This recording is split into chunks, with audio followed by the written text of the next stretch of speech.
اعوذ باللہ من الشیطان الرجیم، بسم اللہ الرحمن الرحیم۔ ابتدا رب جلیل کے بابرکت نام سے جو دلوں کے بھید جانتا ہے۔ ناظرین گرامی السلام علیکم، میں ہوں ارشد قریشی اور پروگرام لے کر حاضر ہوں میرے مطابق گزشتہ 2 دنوں میں جو تحریک عدم اعتماد کے حوالے سے پیش رفت ہوئی ہے اس پہ گفتگو کریں گے اور ایک بہت اہم نشاندہی کریں گے جو ہم نے اپنے 26 مارچ کے پروگرام میں کہا تھا۔ پہلے آپ کو تھوڑا سا پس منظر بتاتے چلیں کہ کل 11:30 بجے قومی اسمبلی کا اجلاس طلب کیا گیا تھا جس میں ووٹنگ کرانی تھی تحریک عدم اعتماد کے جو تحریک جمع ہوئی تھی، اور وہ جب اجلاس شروع ہوا تو ڈپٹی اسپیکر قاسم سوری صاحب نے اس کو اجلاس کی کارروائی کو چلایا، کیونکہ اپوزیشن نے اسد کیسر صاحب جو اسپیکر ہیں ان کے خلاف تحریک عدم اعتماد جمع کرائی، اور بلاول بھٹو صاحب نے کہا کہ یہ آج کا حکومت کو سرپرائز ہے کہ اسد کیسر صاحب کے خلاف انہوں نے تحریک عدم اعتماد جمع کرا دی۔ ڈپٹی اسپیکر قاسم سوری صاحب نے اجلاس کو جب کارروائی شروع کی تو اس وقت کے وزیر قانون فواد چودھری صاحب نے اجازت چاہی کہ کچھ کہنے کی، اور انہیں جب اجازت دی گئی تو انہوں نے جو خط کا چرچا ہے، جو خط تحریر کیا گیا ہے اور اس کو جو سازش قرار دیا جا رہا ہے اور اپوزیشن کے اس میں ملوث ہونے کا کہا جا رہا ہے، اس حوالے سے گفتگو کی۔ ایک بہت مختصر لیکن بڑی جذباتی اور ولولہ انگیز تقریر ہوئی۔ اس کے بعد انہوں نے کہا کہ آپ پہلے آئین آرٹیکل 5 کی تشریح کریں، اس کی وضاحت کر دیں، پھر آگے چلائیں کارروائی کو، اور پھر اس کو ان کی جو دلیلیں تھیں ان کو ڈپٹی اسپیکر صاحب نے مانتے ہوئے اور کہا کہ یہ تحریک عدم اعتماد جو جمع ہوئی ہے یہ اس میں غیر ملکی ہاتھ ہے، جو ثابت ہوتا ہے اس وجہ سے تحریک عدم اعتماد کو مسترد کیا جاتا ہے اور یہ غیر معینہ مدت کے لیے اجلاس کو ملتوی کیا جاتا ہے۔ ساتھ ہی انہوں نے کہا کہ اس ضمن میں ہونے والے جو 25 مارچ کا اجلاس تھا اس کو بھی کالعدم قرار دیا جاتا ہے۔ آخر میں انہوں نے کہا کہ اسپیکر اسد کیسر، اس کا مطلب کہ وہ پہلے سے طے شدہ پروگرام تھا جو ہوا۔ پھر کچھ ہی لمحوں کے بعد وزیر اعظم پاکستان کے خطاب، قوم سے خطاب کی خبریں چلی، اور انہوں نے پھر کچھ ہی دیر بعد قوم سے خطاب کرتے ہوئے بتایا کہ انہوں نے اسمبلی تحلیل کرنے کی تجویز صدر پاکستان کو بھیج دی۔ ساتھ ہی وہاں پر اپوزیشن جماعتوں نے دھرنا دیا، علامتی اجلاس شروع ہوا۔ علامتی یا صادق صاحب نے جو اسپیکر کی براجمان ہوئے کرسی پر اور تحریک عدم اعتماد پہ ووٹنگ کرائی، کاؤنٹنگ ہوئی۔ یہ سب قانون کے دائرے میں تھا یا نہیں، یہ آگے چل کے پتہ لگے گا کہ قومی اسمبلی میں اپوزیشن اس طرح کر سکتی تھی کہ نہیں، کیا اس کا وقار مجروح ہوا یا پھر کیا اس کے خلاف کوئی کارروائی ہو سکتی ہے کہ نہیں، یہ آگے چل کے پتہ لگے گا۔ ابھی ہم اسی پر گفتگو کرتے ہیں کہ جو ڈپٹی اسپیکر صاحب نے کیا، جیسا کہ میں نے اپنے گفتگو میں بتایا کہ انہوں نے ایک لکھا ہوا پرچہ پڑھا اور ساتھ میں انہوں نے کہا کہ آخر میں کہ اسپیکر اسد کیسر، اسپیکر قومی اسمبلی، اس کا مطلب انہیں وہ دیا گیا تھا۔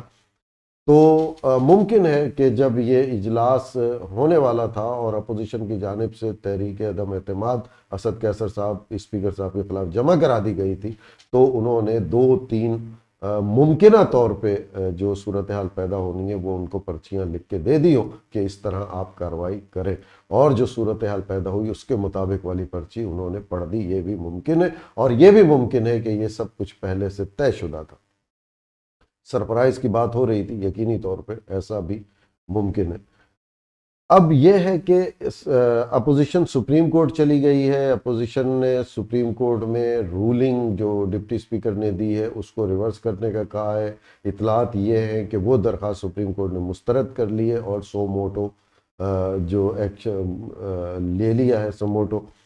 اب اس میں دیکھنا ہے، جو آج سماعت ہوگی 5 رکنی بینچ ترتیب دے دیا گیا ہے کہ اس میں کیا ہوگا۔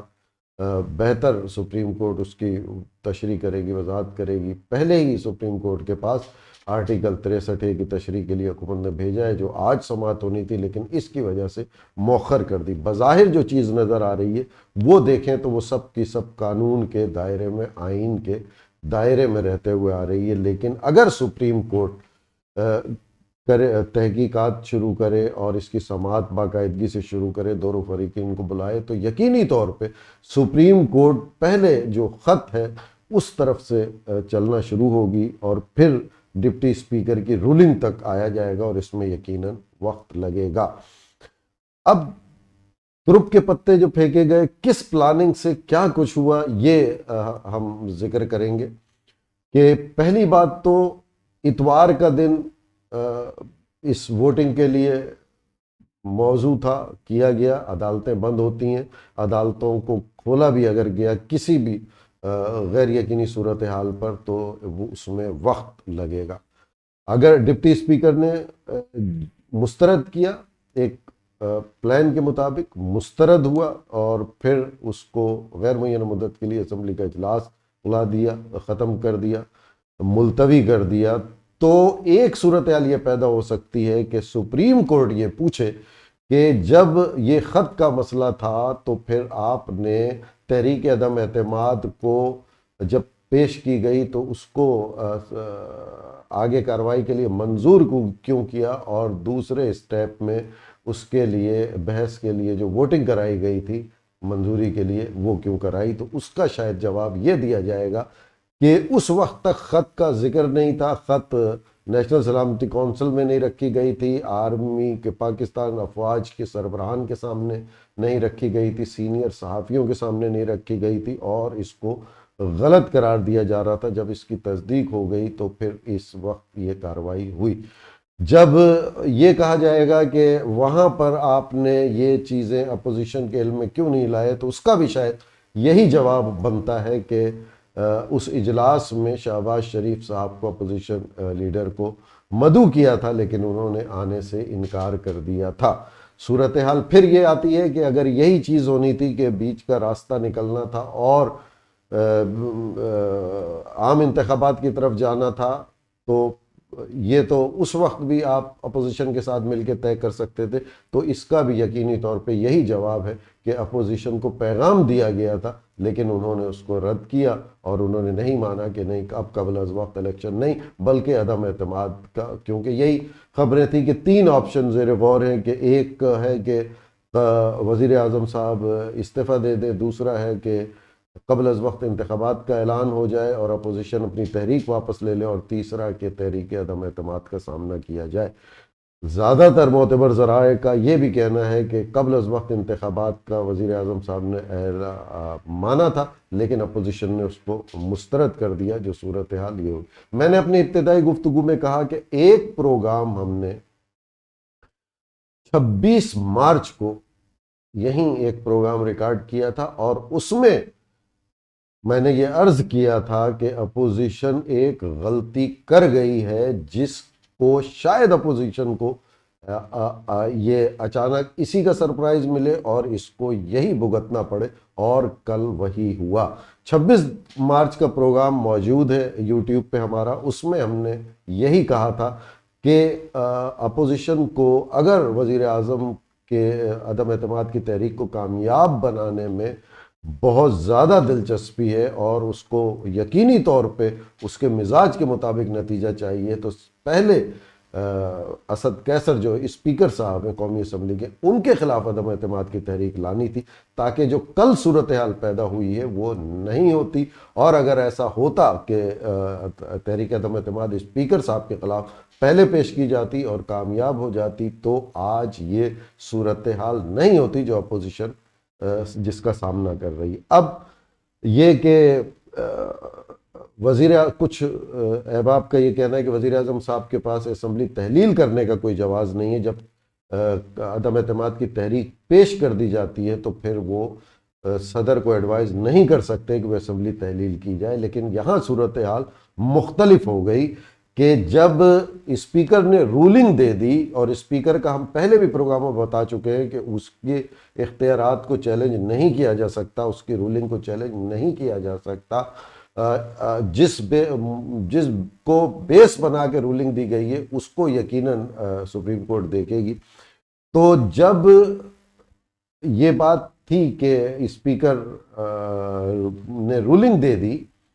تو وہ مسترد ہو گئی، تحریک عدم اعتماد جو ہی مسترد ہوئی تو وزیر اعظم صاحب جو تحریک عدم اعتماد پیش ہونے پر جو ان پر پابندی تھی کہ وہ ایڈوائز نہیں کر سکتے صدر پاکستان کو، وہ بھی ختم ہو گئی۔ اسی لیے انہوں نے فوری طور پر صدر پاکستان کو ایڈوائز کر دیا کہ قومی اسمبلی کو تحلیل کر دیں، تو وہ بھی بظاہر آئین کے دائرے میں ہی رہتے ہوئے ہوا۔ اب یہ کہ وزیر اعظم صاحب کا کیا ہوگا، کیونکہ انہوں نے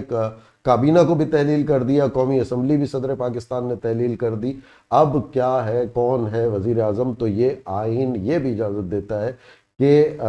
جب ان کی وزیر اعظم کو نہ رہنے کا نوٹیفیکیشن جب کیبنٹ ڈویژن نے نکال دیا، اور یہی وجہ ہے کل اس تقاضے کو، قانونی تقاضے کو پورا کرنے کے لیے کل ان کا نکال دیا گیا، اور اس کے بعد پھر صدر پاکستان نے فرمان جاری کر دیا اور اعلامیہ جاری کر دیا کہ عمران خان صاحب نگراں وزیر اعظم کے طور پر کام کرتے رہیں گے جب تک کہ کوئی وزیر اعظم نہیں نامزد کر دیا جاتا۔ اور اب اس کی نامزدگی کے لیے اب 3 دن میں یا 14 روز میں وزیر اعظم صاحب کو لازماً شہباز شریف صاحب کو اپوزیشن لیڈر کو خط لکھنا ہوگا، ملاقات کرنی ہوگی، اور ان کے باہمی مشورے سے ایک نگراں وزیر اعظم کو نامزد کیا جائے گا، دونوں کے مشترکہ مشورے سے، دونوں کی مشترکہ رضامندی سے، جو 90 دن میں انتخابات کرائیں گے۔ اگر یہ صورتحال ہوتی ہے کہ وہ نہیں نامزد ہو پاتے اور اس میں کوئی آپس میں انتشار پیدا ہوتا ہے تو پھر معاملہ دوسری جانب چلا جائے گا، اور پھر کیونکہ صدر پاکستان خود کسی کو نامزد کر سکتے ہیں، اور معاملات یوں بھی ہے کہ کمیٹی جو بنے گی وہ نامزد کرے گی، تو قومی اسمبلی تو تحلیل ہو گئی، کمیٹی کوئی بن نہیں سکتی، اپوزیشن اور حکومت کے کابینہ کو بھی تحلیل کر دیا گیا ہے، تو یہ صورتحال نہیں ہوگی۔ اب دیکھنا ہے صدر پاکستان کیا کرتے ہیں، لیکن بہت اہم چیز جو ہے وہ سپریم کورٹ کا فیصلہ ہے، اس سے پتہ لگے گا کہ کیا ہوگا۔ لیکن ابھی ایک چیز جو ہے، صوبائی اسمبلیوں کا ابھی کوئی فیصلہ نہیں ہوا ہے، صوبائی اسمبلیاں ابھی بھی موجود ہیں، ان کو کوئی توڑنے کا فیصلہ نہیں ہوا ہے، لیکن سوچنے کی بات ہے کہ اگر وہ کنٹینیو کرتی ہیں صوبائی اسمبلیاں، تو پھر کیا 90 روز میں اگر الیکشن کا اعلان کر دیا جاتا ہے تو پھر کیا ہوگا؟ کیا ملک ایک دفعہ قومی اسمبلی کا الیکشن ہوگا، پھر 1.5 سال کے بعد صوبائی اسمبلی کا ہوگا؟ میرے خیال سے یہ بہتر نہیں ہوگا، اور ممکنہ طور پہ جو اندازہ لگایا جا رہا ہے صوبائی اسمبلیوں کو بھی گورنر کے ذریعے، صدر پاکستان گورنر کے ذریعے ان کو تحلیل کروائیں گے، اور پھر یہ بیک وقت قومی اور صوبائی اسمبلی کے انتخابات ہوں گے۔ ایک نئی بہت اہم پیش رفت کہ وزیر اعظم صاحب نے جب وزیر اعظم نے قومی اسمبلی تحلیل کر دی تو کوئی بھی جب کیبنٹ ڈویژن نے ان کا نوٹیفیکیشن جاری کیا کہ وزیر اعظم عمران خان صاحب نہیں رہے، کیونکہ وہ قانونی تقاضا تھا جیسے میں نے پہلے بتایا، اور اس کے بعد ہی پھر صدر فرمان اعلامیہ جاری کر سکتے ہیں کہ آپ نگراں وزیر اعظم رہیں گے، اس کے لیے کیبنٹ ڈویژن کا نوٹیفیکیشن نکلنا ضروری تھا۔ لیکن یہ بہت ایک تشویش کی بات ہے کہ وزیر اعظم کی کابینہ تحلیل کرنے اور قومی اسمبلی کے تحلیل کرنے سے لے کر آدھی رات تک پاکستان کا کوئی بھی وزیر اعظم نہیں تھا، اور پھر نگراں وزیر اعظم عمران خان صاحب اس وقت بنے جب صدر پاکستان نے اعلامیہ جاری کیا۔ اب ایک اور چیز کہ جو ہی قومی اسمبلی تحلیل ہوئی، اس کے بعد وزیر اعظم صاحب نے کھل کر اس خط کا ذکر کیا، اس خط کے ذکر کرنے کے بعد اس شخصیت کا بھی ذکر کر دیا جو غالباً انہوں نے ڈونلڈ لو، امریکہ کے assistant secretary of state for South and Central Asia, ان کا نام لیا کہ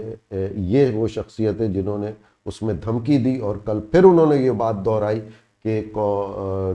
مسلح افواج کے سربراہان کے سامنے بھی وہ خط رکھا گیا تھا۔ ایک اہم بات یہ کہ جو ڈونلڈ لو صاحب ہیں وہ اس وقت